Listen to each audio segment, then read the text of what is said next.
আসসালামু আলাইকুম। আজকে আছি আমরা মেহেদীর সাথে।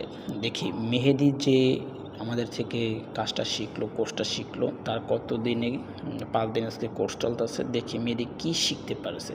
মেহেদী সাহেব কেমন আছেন আপনি? এই তো আলহামদুলিল্লাহ বস।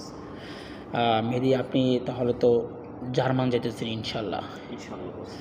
আমি যে আমরা মিল্ক স্টিমিং করি, এই মিল্ক স্টিমিং কয় ধরনের আপনি কি জানেন?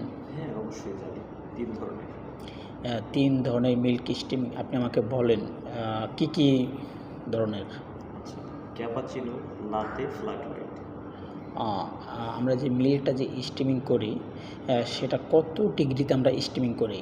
আচ্ছা, ৬০ থেকে ৬৫ ডিগ্রি। আচ্ছা, থ্যাংক ইউ সো মাচ মেহেদী আপনাকে। মেহেদী আপনার আপনি কি অসংখ্য বলতে ধন্যবাদ। পারেন যে ক্যাপাচিনোতে যে মিল্কের যে ফোম আমরা যে করি এটা কত পার্সেন্ট মিল্কের ফোম হওয়া উচিত?